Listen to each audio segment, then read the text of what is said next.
Olá, amigos. Vamos dar continuidade aos nossos estudos da semana.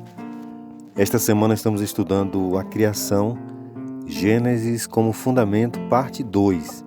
E hoje, terça-feira, o nosso subtema é Gênesis versus paganismo. Quando observamos alguns padrões prevalecentes na cultura da sociedade atual, nós percebemos que eles estão em conflito com muitos dos ensinamentos da Bíblia. Por exemplo, a Bíblia apresenta o casamento formado ali entre o casal, homem e mulher, instituído por Deus, e hoje a sociedade apresenta outras formas de casamento que não encontram apoio na palavra de Deus. A verdade também sobre o sábado como o sétimo dia abençoado, santificado por Deus, é substituído, inclusive com o apoio da própria igreja cristã romana, para o domingo, que não tem apoio na Bíblia, inclusive não existe a palavra domingo na Bíblia. E muitos outros aspectos descritos lá em Gênesis que estão totalmente deturpados pela sociedade atual. E nada disso é novidade. O paganismo sempre esteve em desacordo com o relato bíblico.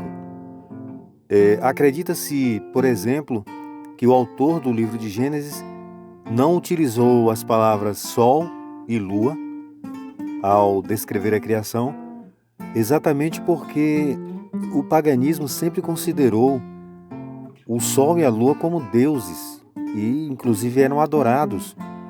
Lá no relato de Gênesis, é utilizada a palavra luzeiro, ou aparece em algumas versões luz menor para guiar a noite e luz maior para guiar o dia, referindo-se então à lua e o sol. Os relatos pagãos são extremamente diferentes dos relatos das Sagradas Escrituras. Quando aparecem em Gênesis, no relato da criação, as palavras luzeiro maior e luzeiro menor já dá uma indicação de que a função deles não foi para serem adorados, mas eles foram criados para iluminar o planeta que Deus havia dado forma e dado vida. Em nenhum relato bíblico de Gênesis a Apocalipse, e principalmente no livro de Gênesis, há alguma alusão de que o sol e a lua deveriam ser adorados. Uma outra questão também que vale ressaltar são os mitos do Oriente Antigo em relação à criação dos seres humanos. Por exemplo, eles afirmam que a criação dos seres humanos não estava programada.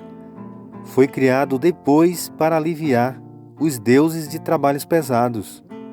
E quando você vai ao relato bíblico em Gênesis, está exatamente o extremo oposto disso, porque o homem foi criado por Deus, de acordo com o autor de Gênesis, para ser uma espécie de vice-regente. Deveria dominar sobre toda a criação de Deus por ordem do próprio Deus. E isto mostra mais uma vez o quanto os relatos pagãos são diferentes da Bíblia. Porque enquanto ele aponta que o homem não foi planejado por Deus, o relato bíblico mostra que a criação do homem e da mulher foi o clímax da criação de Deus. Quando lemos Gênesis 2, 7, 18 a 24, vimos como Deus se envolveu profundamente na criação de Adão e Eva. Suas mãos criaram do barro o homem e do homem a mulher. Nesse sentido, o livro de Gênesis é uma espécie de corretivo para esses mitos do Antigo Oriente. A humanidade não estava nos planos, nem na mitologia egípcia e nem na mitologia babilônica e assíria, os deuses não estavam interessados em criar a humanidade. Eles só criam a humanidade porque o peso de poder conseguir produzir trabalhos para manter a terra que eles tinham criado era muito pesado para eles. Eles queriam só aproveitar a vida. Então eles criam um ser humano. O ser humano não estava nos planos deles. Eles criam um ser humano para poder de alguma maneira gerenciar a terra enquanto eles aproveitam só o melhor que a terra tem. Então, você percebe divindades extremamente egoístas, preocupados única e exclusivamente consigo mesmos. Deus é descrito por Moisés de uma maneira completamente diferente.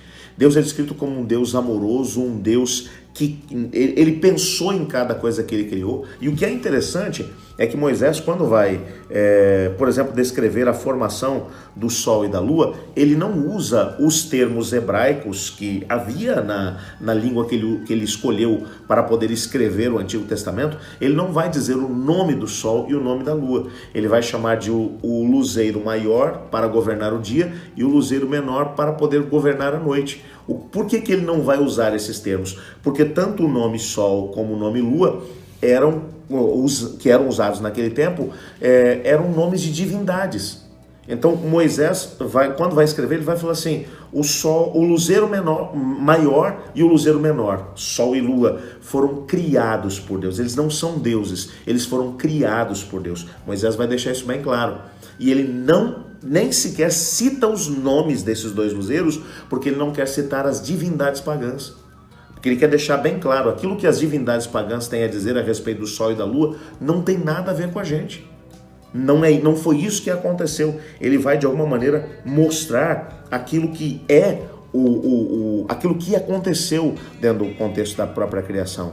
A mesma coisa em relação ao ser humano. Já mencionamos, a humanidade na perspectiva de Moisés não foi um acidente cósmico que acabou tendo lugar, ou a humanidade foi criada por Deus porque Deus percebeu que ia ser muito pesado cuidar da terra. Não, Deus criou a terra e criou o ser humano para poder ser um corregente junto com ele.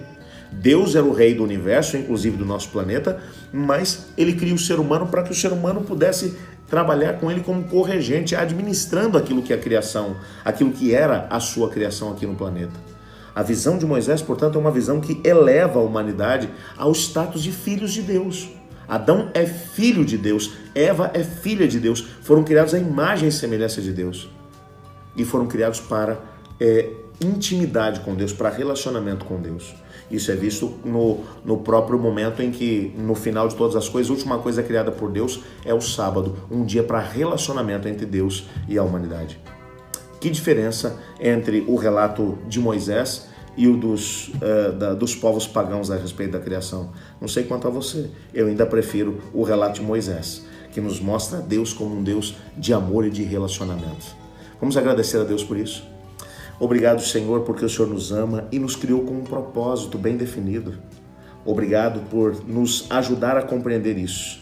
Não somos como as nações pagãs do tempo de Moisés, que acreditavam em deuses maus e egoístas.